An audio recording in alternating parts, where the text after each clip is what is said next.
भागवत दर्शन श्री स्वामी अखंडानंद सरस्वती जी की टीका, तृतीय स्कंद, 14वां अध्याय। द्वितीय का गर्भाधारण। हाँ, द्वितीय का गर्भधारण। ठीक है, राधे राधे। ठीक है,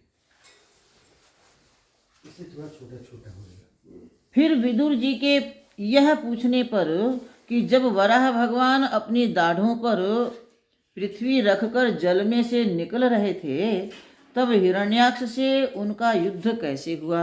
मैत्रेय जी बोले, भगवान की अवतार कथा पाप नाशिनी होती है, मौत के फंदे को बिल्कुल काट देती है। यही कथा सुन सुनकर ध्रुव जी ने मौत के सिर पर पांव रख दिया और ऊपर चले गए। इसके बाद मैत्रेय जी ने विदुर को एक इतिहास सुनाया। इतिहास का अर्थ है कि यह घटना घटित हुई थी।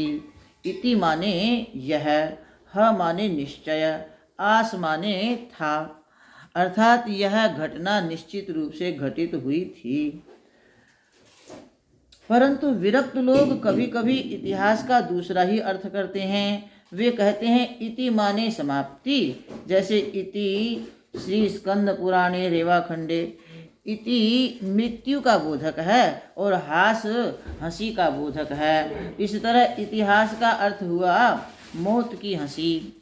मृत्यु ने जो इस संसार के साथ उपहास किया है, इस जगत की हंसी उड़ाई है, उसी का नाम है इतिहास। कई लोग इतिहास को याद करके रोते हैं और कई लोग खुश होते हैं, परंतु हैं सब मौत की हंसी। परंतु यहाँ जो इतिहास है वह कालातीत भगवान का इतिहास है। इस प्रसंग में पूर्व के एक मनवंतर की कथा लाकर जोड़ दी गई है। अन्यथा अभी तो यह प्रसंग है कि पृथ्वी कहाँ है और उस पर जनता कैसे बसे। ऐसी स्थिति में हिरण्याक्ष के मारे जाने की संगति कैसे हो सकती है। हिरण्याक्ष पैदा हुआ दिति से, दिति कश्यप की पत्नी थी। ये सब लोग अभी प्रस्तुत प्रसंग में कहाँ से आ गए। अवश्य ही यह पूर्व कल्प के मनवंतर की कथा है। उसके अनुसार हिरण्याक्ष और हिरण्यकशिपु पैदा होकर समुद्र में जल विहार करते रह गए। प्रलय में भी उनकी मृत्यु नहीं हुई, क्योंकि वे भगवदाराधन से परिपुष्ट थे। भागवत के विद्वानों ने इस प्रसंग का शंका समाधान अच्छी तरह किया है। उन्होंने बताया कि दिति कश्यप कहाँ रहते थे, उनसे हिरण्याक्ष और हिरण्यकशिपु कब पैदा हुए, आदि आदि। दिति कोई साधारण स्त्री नहीं, दक्ष की पुत्री है। एक दिन उसने मर्यादा का विचार किए बिना संध्या समय अपने पति कश्यप से संतान प्राप्ति की इच्छा की। इस संबंध में देश काल का विचार करना चाहिए। एकादशी हो, पूर्णिमा हो, ग्रहण हो, सायंकाल या प्रातः काल हो तो संयम से रहना चाहिए। इसका विचार किए बिना असंयम से जिस संतान की उत्पत्ति होती है वह उच्छृंखल होती है और धर्म तथा शास्त्र को नहीं मानती। दिति ने धर्म के वश होकर नहीं, काम के वश होकर संतान की इच्छा की। महर्षि कश्यप उस समय अग्निहोत्र में बैठकर भगवान की आराधना कर रहे थे और उसी अवस्था में दिति ने कहा कि एक तो मेरा मन काम से अत्यंत व्याकुल हो रहा है और दूसरे मैं सौतों की संपत्ति से जल रही हूँ। हे पति, आपके रहते हुए हमारी यह दुर्दशा नहीं होनी चाहिए। हमने स्वयं प्रेम से आपके साथ विवाह किया है। हमारे पिता ने हमारी इच्छा के अनुसार हम सभी बहनों से बहुत ही स्नेहपूर्वक पूछा था कि हम लोग किससे विवाह करना चाहती हैं, और जब हम 13 लड़कियों ने आपका नाम बता दिया तो उन्होंने हमारा विवाह आपके साथ कर दिया।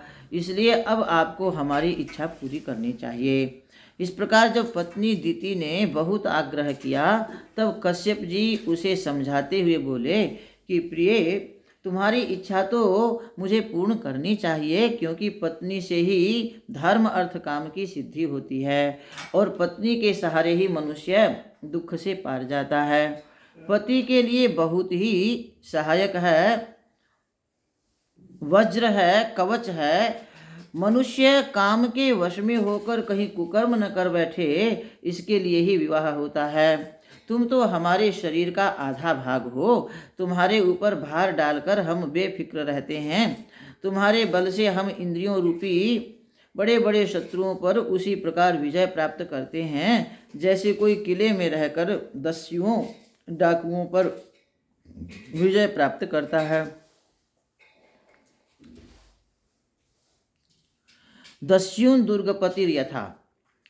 हम तुमसे कभी उरीण नहीं हो सकते। हम तुम्हारी कामना पूरी करने के लिए भी तैयार हैं, परंतु जरा 2 घड़ी ठहर जाओ, क्योंकि यह समय बड़ा प्रतिकूल है। इसमें शंकर जी और उनके गण भयंकर वेश में विचरण करते रहते हैं। उनके लिए कोई अपना पराया नहीं है। हम उन्हीं की इच्छा के अनुसार चलते हैं। बड़ा पवित्र चरित्र है शंकर जी का। जो मनीषी अविद्या के पर्दे को फाड़ डालना चाहते हैं, वे शंकर जी के अनवद्य चरित्र की स्तुति करते हैं। उनकी बराबरी का कोई नहीं, उनसे बड़ा कहाँ से होगा। वे लोग अभागे हैं जो शंकर जी के चरित्र की हंसी उड़ाते हैं।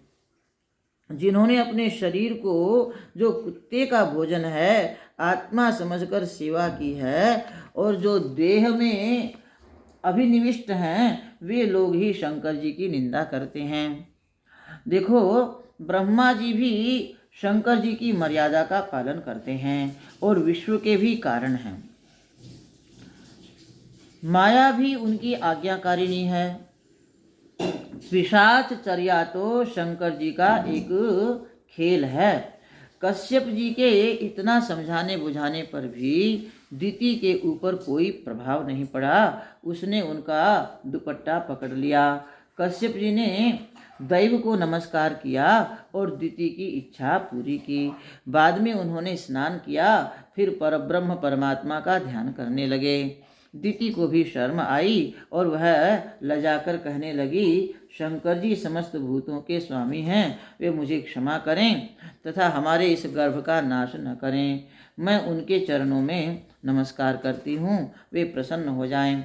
मैत्रेय जी कहते हैं कि दिति की यह अवस्था देखकर कश्यप जी बोले, न तो तुमने अपने मन को रोका और न नियम तथा समय का ध्यान रखा। देखो, नियम का पालन करने से वासना का निरोध होता है। जैसे भोजन की ही बात लो, समय पर भोजन करने का नियम, अखाद्य का त्याग और खाद्य के भोजन का नियम, स्वच्छ और पवित्र स्थान पर बैठकर भोजन करने का नियम, ये सब नियम हमारी वासनाओं को रोकने में मदद करते हैं। इसका दृष्ट लाभ भी बहुत है, किंतु लोग इस दृष्टि से विचार ही नहीं करते। कश्यप जी ने आगे कहा कि तुमने मेरी आज्ञा का भी उल्लंघन किया है। बड़ों की आज्ञा का पालन करने से अहंकार झुक जाता है।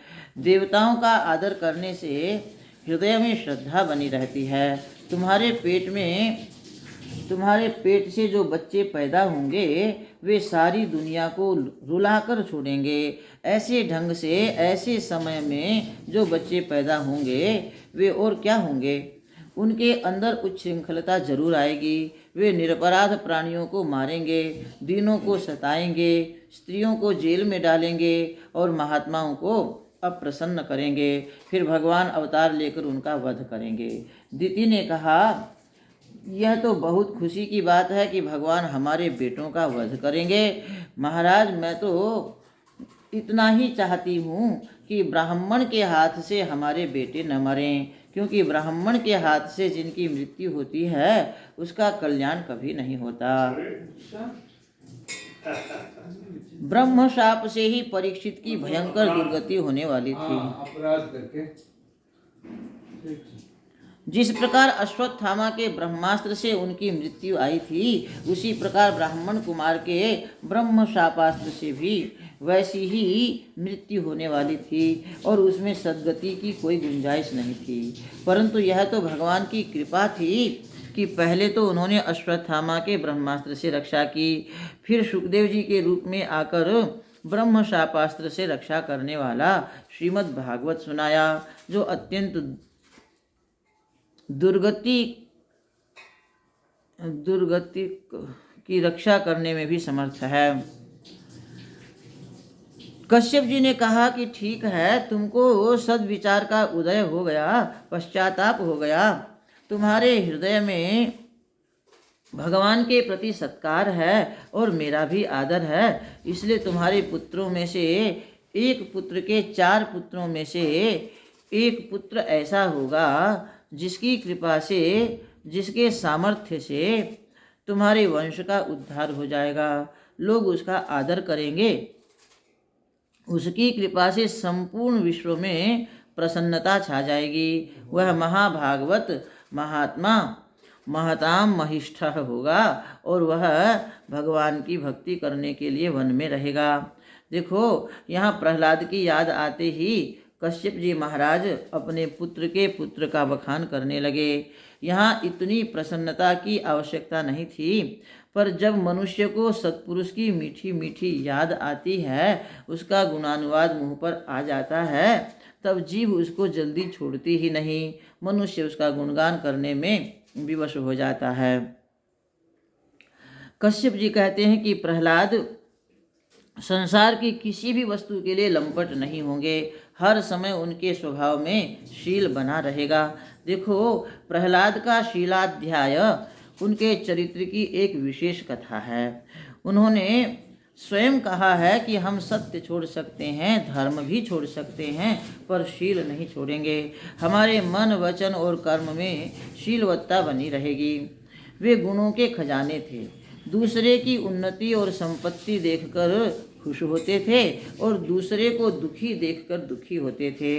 उनका कोई शत्रु नहीं था, वे सबका दुख मिटाते थे, बाहर भीतर सर्वत्र भगवान का ही दर्शन करते थे।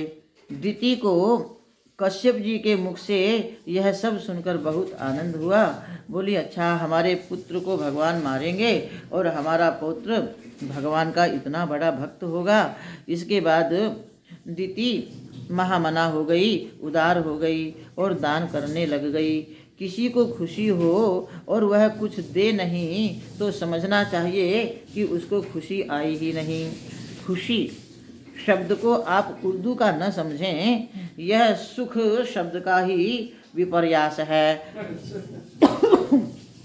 वर्ण विपर्य करके शब्द का निर्माण करना निरुक्त की पद्धति है।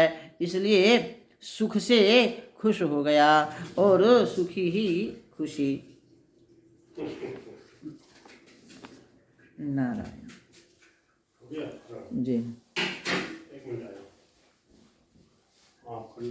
जी। जय विजय को सनकादि का श्राप।